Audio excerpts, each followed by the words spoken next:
My wife destroyed me, but I decided to destroy her life. It started with a sound, a soft buzz from her phone, lighting up the darkened room. Emily stirred beside me, her arm draped over the edge of the bed. I glanced over at the glowing screen, the faint light casting shadows on her peaceful face. It wasn't unusual for her phone to vibrate at odd hours. Her job in public relations often required late-night updates, but something about this moment felt different, heavier, though I couldn't yet say why. The message preview vanished before I could make out any details, leaving only my reflection staring back at me in the dim light. My chest tightened with a sensation I couldn't name. I told myself it was nothing, just another late-night work message, and forced myself back to sleep. But sleep didn't come easily, and when it did, it was restless. Over the next few weeks, I noticed more cracks in the facade of our marriage. Emily's routine shifted subtly, almost imperceptibly at first. Meetings ran longer than usual. Plans with friends suddenly popped up on nights we would typically spend together, and she seemed more protective of her phone. She had always been open with it, leaving it around the house without a second thought. Now, it was either in her hand or tucked away in her bag, always locked with a passcode I hadn't seen her use before. I wanted to ignore it, to tell myself I was imagining things. But the unease settled into my bones like a chill that wouldn't go away. One evening, while Emily was in the shower, I noticed her phone left unattended on the kitchen counter. It was a rare moment, and the temptation to look was overwhelming. I hesitated, my heart pounding as I debated whether crossing this line would make me the kind of person I didn't want to be. But the buzzing in my chest, the gnawing uncertainty, pushed me forward. The phone was locked, and the passcode was unfamiliar. A wave of relief washed over me, followed quickly by guilt for even trying. I placed the phone back where I found it, telling myself I'd made the right choice. But the seed of doubt had been planted, and it grew with every passing day. Emily's behavior continued to shift. She started wearing makeup more frequently, choosing outfits that were more polished and deliberate than her usual casual style. She claimed it was for work, that appearances mattered in her line of business. And maybe they did. But combined with everything else, it felt like a puzzle piece that didn't quite fit. The breaking point came on a Friday night. Emily had plans to meet her friends for dinner, leaving me alone with our usual Friday night tradition of takeout and a movie. After she left, I sat in the quiet of the living room, staring at the untouched takeout container. My thoughts raced, the unease twisting into something sharper, more urgent. Unable to sit still, I decided to clear my head with a walk. As I stepped outside, I noticed her car parked a block away, hidden in the shadows of an unfamiliar street. My stomach sank as I realized she hadn't driven to meet her friends, as she had said. Instead, she had parked here deliberately, away from the house. I stood frozen, staring at the car as a flurry of emotions swept over me. Confusion, anger, hurt. I knew I couldn't confront her without more information. If I was wrong, the accusation would fracture our marriage irreparably. But if I was right, I didn't even want to finish the thought. Instead, I retreated back to the house, my mind racing with possibilities. The next morning, I bought a GPS tracker and discreetly installed it in Emily's car. Felt invasive, wrong even, but my need for answers outweighed my guilt. For the next few weeks, I monitored her movements, each ping on the tracker confirming my worst suspicions. Her trips weren't to work or to meet friends. They led to a small, boutique hotel on the outskirts of town. It was always the same pattern. She'd arrive, spend a few hours inside, and leave. I never followed her inside, never tried to see who she was meeting. Part of me didn't want to know, clinging to the hope that there might be some other explanation.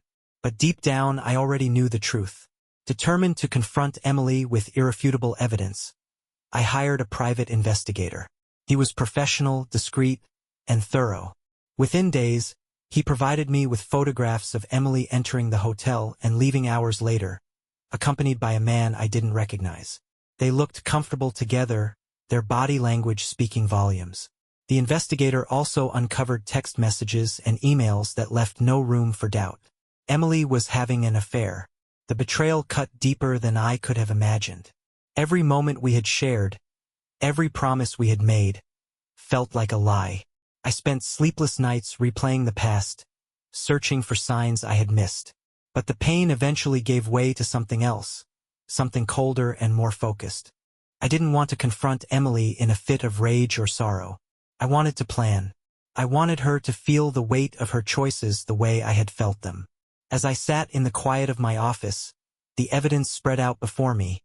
A plan began to take shape. I wouldn't lash out or beg for answers. Instead, I would use the truth to craft a response so deliberate, so calculated, that she wouldn't see it coming. The first step was to secure myself financially. I met with a lawyer to protect my assets, ensuring that if Emily tried to leave and take more than her share, she'd find herself empty-handed. Next, I began documenting everything. Her movements, her lies, the evidence of her affair. I wanted a record, not just for leverage but as a reminder of why I was doing this. I didn't know how long it would take, but I was prepared to play the long game. This wasn't just about revenge. It was about reclaiming my life, my sense of control, and my dignity. Emily thought she was the one holding all the cards, but she had no idea that the game was about to change. The days that followed my decision to seek revenge were marked by meticulous planning. I approached the task like a chess match, each move carefully considered and calculated to lead Emily into a checkmate of her own making. The pain of her betrayal lingered, but I used it as fuel, channeling my emotions into action. If she thought she could play me for a fool, she was about to learn how wrong she was. My first priority was to ensure I had control over every aspect of our shared life. Financially, I was already several steps ahead. With my lawyer's guidance, I moved significant funds into a separate account in my name only. It wasn't illegal or unethical. It was simply precautionary. I also updated the beneficiaries on my insurance policies and changed the passwords to my personal accounts. The goal was simple. If Emily decided to escalate matters, she would find herself with limited leverage. Next, I began to document everything. Every text message, every email, every movement she made that could be corroborated by the GPS tracker or the investigator's reports. I created a timeline of her lies, cross-referenced with evidence, ensuring that when the time came to confront her, she would have no room to deny the truth. The folder I assembled was a comprehensive dossier, a testament to her duplicity. Confrontation wasn't my goal, not yet. Instead, I wanted Emily to start questioning her own security. Small, subtle actions were enough to sow doubt. I would leave the GPS tracker app open on my laptop, the screen angled just enough for her to catch a glimpse if she passed by. I casually mentioned the hotel's name in conversation, as though it had come up at work. I even hinted at knowing her friend Marcus, though I didn't explicitly state how. Each time, her reaction was the same. A flicker of panic quickly masked by an unconvincing smile. She began to act differently around me, her confidence shaken. Her phone, once always in her hand, was now kept out of sight entirely. Her excuses grew more elaborate, her tone more defensive. She was unraveling, and I hadn't even made my move yet. No plan of this scale could succeed without allies. I reached out to a few trusted friends who had known Emily and me for years. I didn't divulge all the details, only enough to explain that our marriage was under strain and that I suspected she was hiding something significant. Their responses varied from shock to quiet sympathy, but all offered their support. One friend, in particular, became instrumental. Sarah had been a close confidant of Emily's in the past, but their friendship had cooled in recent years. She agreed to subtly probe Emily during their occasional meetups, fishing for information without raising suspicion. Sarah's insights proved invaluable, confirming much of what I already suspected and revealing new details about Emily's secret life. To gauge how far Emily's loyalty to Marcus extended, I devised a test. Using a disposable phone and a burner email account, I posed as a third party connected to Marcus. I sent Emily a carefully worded message, implying that Marcus was under investigation and that her name had come up in connection to his activities. The message was vague enough to avoid suspicion but specific enough to elicit a reaction. Emily's response came swiftly. She panicked, pacing the house and muttering to herself. She made several calls, her voice low and urgent, though I couldn't make out the words. Later that evening, she left the house abruptly, claiming she needed to clear her head. The GPS tracker told a different story. She drove straight to Marcus's apartment. This was the confirmation I needed. Not only was she still in contact with Marcus, but she was actively trying to protect him. Her loyalty to him was stronger than I had anticipated, but it also made her vulnerable. She was now tangled in a web of her own making, and I was tightening the strands. With the groundwork laid, I set my plan into motion. The first step was creating a decoy confrontation. I wanted Emily to believe that the truth was about to come out, but on my terms.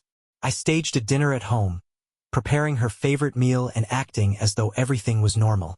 As we ate, I steered the conversation toward trust and honesty, watching as her composure wavered. Midway through the meal, I casually mentioned that I'd been in touch with someone who had interesting information about Marcus. The color drained from her face, and she froze, her fork hovering midair. I didn't elaborate, instead letting the silence stretch uncomfortably. When she finally spoke, her voice was tight, her words carefully chosen.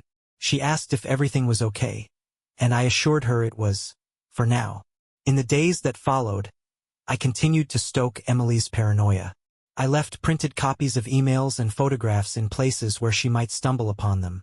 The glove compartment of her car, the back of a kitchen drawer. Each time, I ensured she would find them but never confronted her directly. Her behavior grew increasingly erratic. Her nerves frayed as she tried to maintain the illusion of control. Meanwhile, I worked with my lawyer to finalize the legal aspects of my plan. The evidence I had gathered was more than enough to file for divorce on grounds of infidelity and financial misconduct. But I wasn't ready to serve her with papers just yet. There was one final piece of the puzzle to put in place. On a quiet Saturday morning, I invited Emily to join me in the living room. I told her I wanted to discuss something important, my tone calm but firm. She sat across from me, her posture tense, her eyes darting nervously around the room. I began by laying out the evidence, the GPS logs, the photographs, the messages. I presented each piece methodically, watching as her expression shifted from denial to panic to resignation. She didn't try to defend herself. She knew the game was up. But instead of the explosive confrontation she likely expected, I remained composed. I told her that I had no intention of ruining her life, but that she needed to understand the consequences of her actions. I informed her of my decision to file for divorce and the steps I had taken to protect myself and Ethan.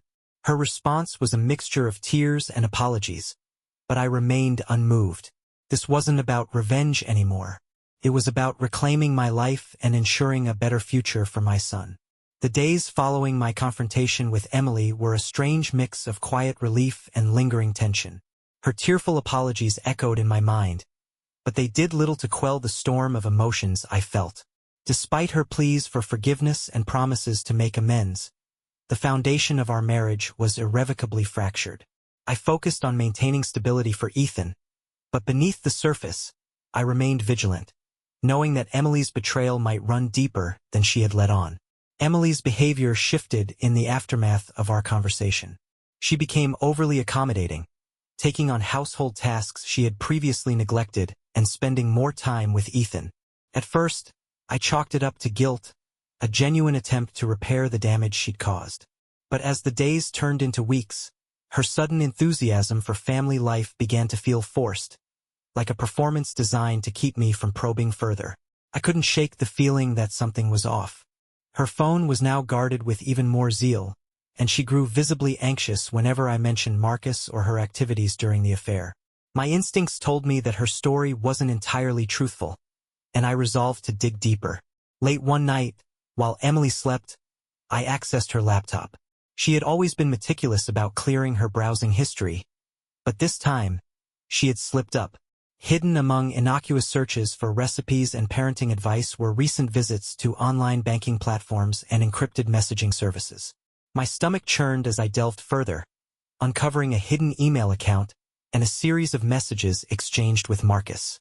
The emails painted a damning picture. While Emily had claimed that her involvement with Marcus ended when their affair was exposed, the messages told a different story. They were still in contact, discussing financial arrangements and alluding to some sort of plan. The details were vague, but the implication was clear. Emily wasn't done with Marcus, and whatever they were scheming, it wasn't over yet. I copied the emails to a flash drive, documenting everything. The betrayal felt fresh all over again, but this time I was prepared. I contacted the private investigator once more, sharing the new evidence and asking him to dig deeper into Emily and Marcus's activities. If there was more to their connection, I needed to know. The investigator's findings arrived a week later, and they were far worse than I had anticipated. Marcus wasn't just a lover or a fleeting partner in crime. He was the ringleader of a small but sophisticated operation that involved fraud, money laundering, and blackmail. And Emily wasn't just an unwitting participant. She had been actively helping him, using her expertise in marketing and communications to target potential victims. One detail in particular stood out. Marcus had funneled money into an offshore account, and Emily's name was listed as a joint account holder. The sums were staggering, far beyond anything I had expected. This wasn't just infidelity or poor judgment. This was criminal behavior, and Emily was in it up to her neck. The realization hit me like a freight train. Emily's actions didn't just jeopardize our marriage, they posed a threat to everything I had worked for. If her involvement with Marcus's schemes came to light, it could drag me and Ethan into the fallout. My reputation, my career, and my ability to provide a stable home for my son were all at risk.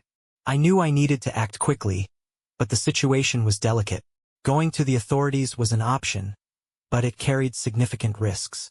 If Emily and Marcus learned of my intentions, they could cover their tracks or retaliate. And if the investigation implicated Emily too deeply, it could have devastating consequences for Ethan. I couldn't let him lose his mother entirely, no matter how angry I was. I devised a new plan, one that would protect Ethan and me while ensuring Emily faced the consequences of her actions. The first step was confronting her again, this time with the full weight of the evidence I had gathered. But instead of framing it as a direct attack, I presented it as an opportunity for her to come clean and cooperate. One evening, after Ethan had gone to bed, I laid the emails and financial records on the kitchen table. Emily's face paled as she saw the documents, her hands trembling as she flipped through them. I told her I knew everything, the offshore accounts, the schemes, her ongoing contact with Marcus. Her initial reaction was denial, but the evidence left her no room to argue. Finally, she broke down, admitting to her role in Marcus's operation. She claimed she had been coerced, that Marcus had threatened to expose the affair and ruin her career if she didn't comply. While her fear was palpable, her excuses felt hollow. She had made choices, and now she had to face their consequences. I offered her a deal. If she agreed to cut all ties with Marcus, cooperate fully with law enforcement, and allow me to manage our finances going forward, I would delay involving the authorities. I made it clear that my priority was protecting Ethan and ensuring he wasn't caught in the crossfire. Emily hesitated but ultimately agreed, her desperation evident. Over the next few weeks, I monitored her every move, ensuring she followed through on her promises. With the investigators' help, I compiled a comprehensive file on Marcus's operation, ready to hand it over to the authorities at a moment's notice. I also worked with my lawyer to finalize plans for a divorce, ensuring that Emily's actions wouldn't jeopardize my custody of Ethan or our financial stability. Just as I began to feel a sense of control over the situation, a new piece of information emerged that changed everything. The investigator discovered that Marcus had been using Emily not just as an accomplice but as a scapegoat. The offshore accounts, the fraudulent transactions, the blackmail, all of it was designed to trace back to her, leaving him free to walk away unscathed.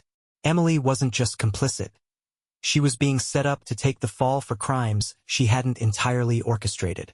The realization added a new layer of complexity to an already tangled web. Despite my anger and betrayal, I couldn't ignore the fact that Emily was being used as a pawn in Marcus's game. I faced a difficult choice. Let her face the consequences alone or use the evidence I had to expose Marcus and clear Emily's name, at least partially. Either way, the fallout would be significant, but the stakes were too high to ignore.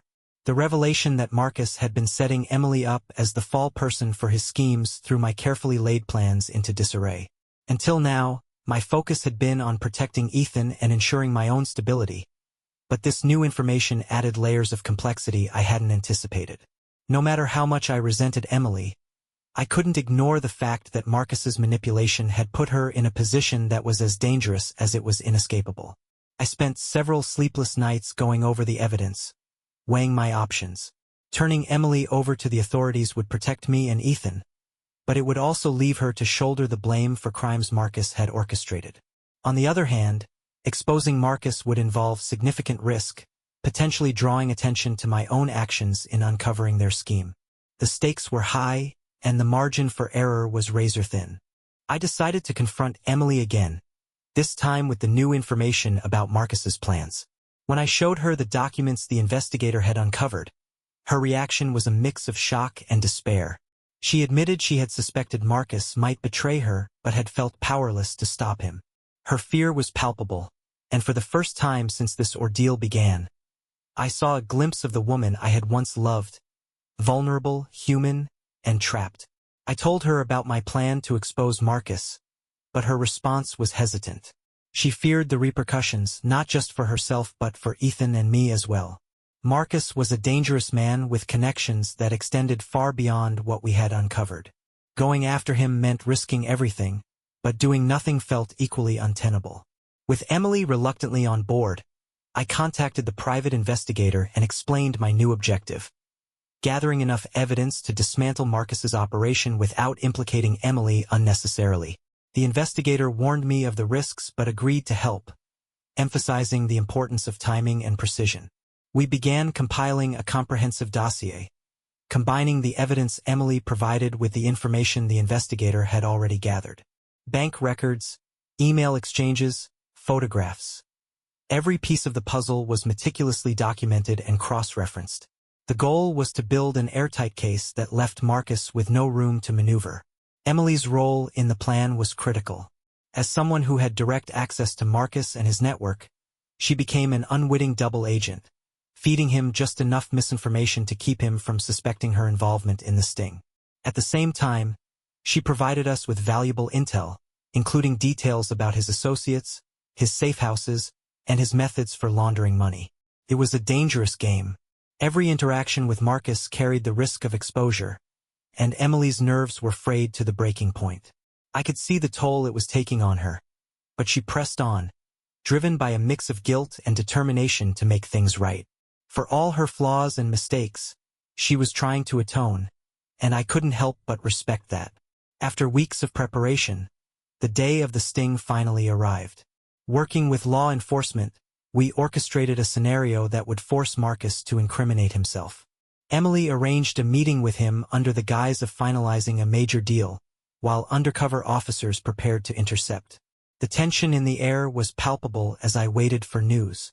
Emily had insisted on handling the meeting alone, arguing that her familiarity with Marcus would make him less suspicious. It was a risky move, but one we agreed was necessary to ensure the operation's success. The minutes stretched into hours, each one an eternity as I stared at my phone, willing it to ring. Finally, the investigator called with the update I'd been waiting for.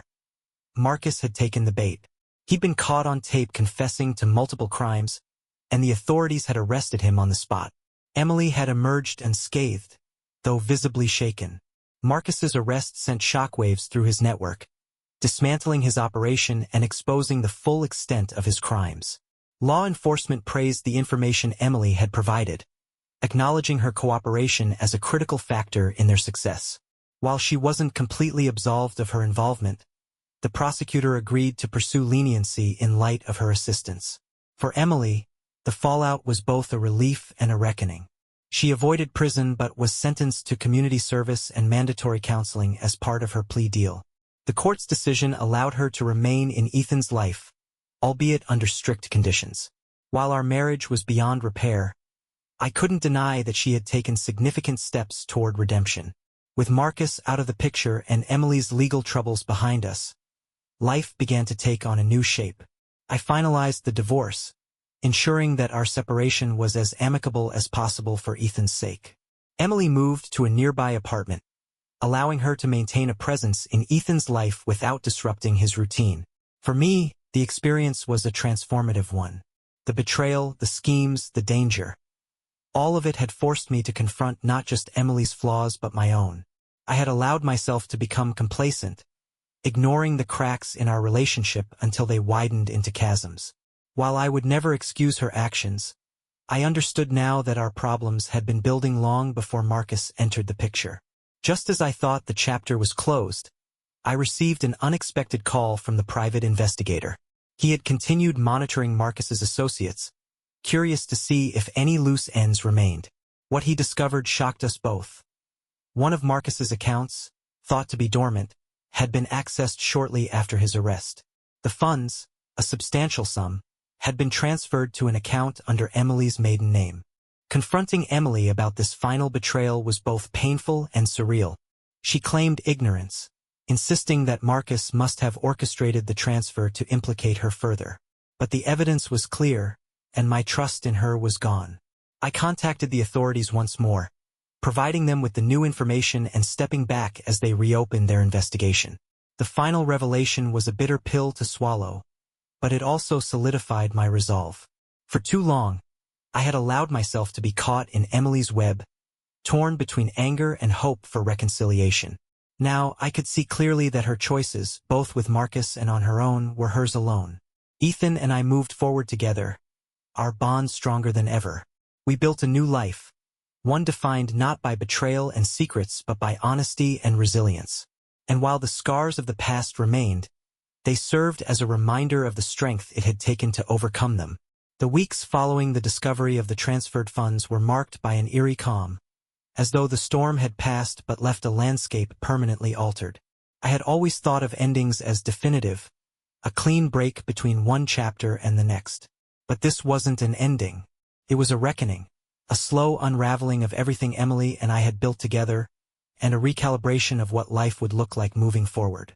The new investigation into the transferred funds unfolded quietly, with law enforcement piecing together the remnants of Marcus's operation. Emily's name was once again dragged into the spotlight, though this time, she faced it with a resigned determination. She claimed she had no knowledge of the funds, that Marcus had set her up as part of his final ploy. The prosecutor was skeptical but agreed to consider the possibility, given the lack of direct evidence linking her to the transfer. For my part, I stayed out of the proceedings as much as I could. I had done my part, providing the authorities with the information they needed. It was no longer my fight. My focus was on Ethan, on creating a sense of normalcy for him amid the chaos. But even as I tried to move forward, the weight of what had happened lingered, a constant reminder of the fragile line between trust and betrayal. Emily reached out to me one final time, requesting a meeting to discuss what had happened.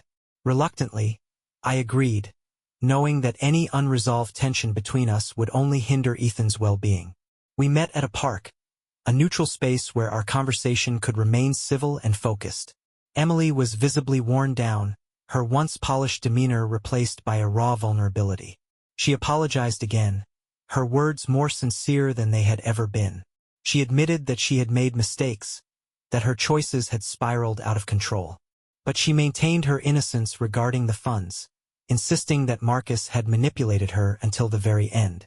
I listened without interrupting, allowing her to unburden herself. When she finished, I told her the truth, that while I didn't fully believe her, I also didn't hate her.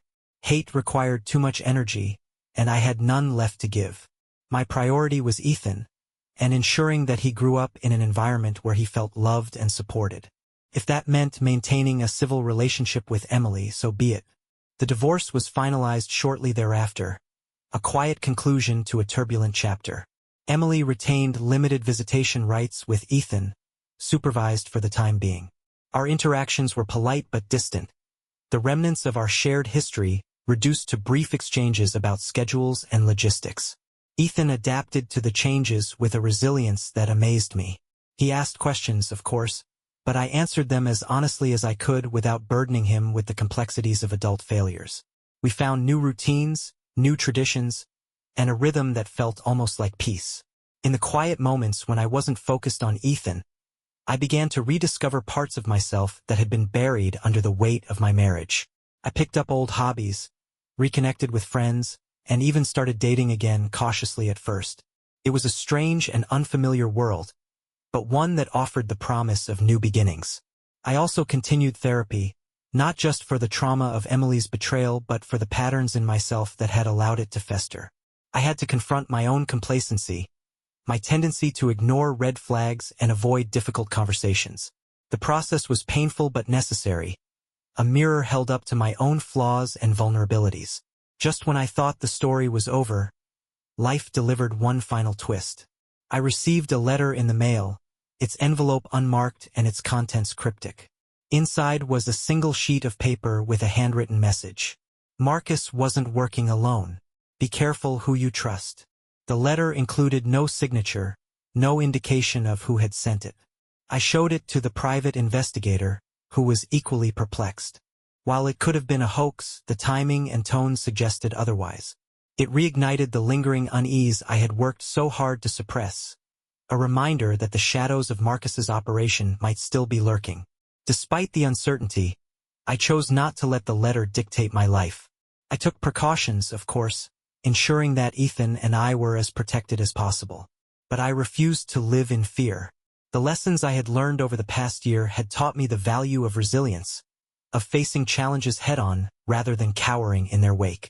Looking back, it's easy to see the cracks that had been forming long before Emily's betrayal came to light. Our marriage wasn't perfect, but I had convinced myself that it was good enough. I had ignored the warning signs, avoided the hard conversations, and allowed complacency to take root. In some ways, I was as complicit in the unraveling of our relationship as she was. But the pain of betrayal, as searing as it was, became a catalyst for growth. It forced me to confront uncomfortable truths about myself and my choices, to rebuild my life with intention and clarity. It reminded me that trust is fragile, but so too is despair. Both can be shattered and both can be rebuilt. As for Emily, I don't know what the future holds for her. I hope she finds peace, not for my sake but for Ethan's. He deserves a mother who is whole, just as much as he deserves a father who is present and strong. And if nothing else, I hope she learns from her mistakes, just as I have learned from mine. Life is rarely tidy, and endings are seldom as neat as we'd like them to be. But as I stand on the other side of this chapter, I see not just the pain but the progress. I see a future that is mine to shape, free from the shadows of the past. And for the first time in a long time I feel hope.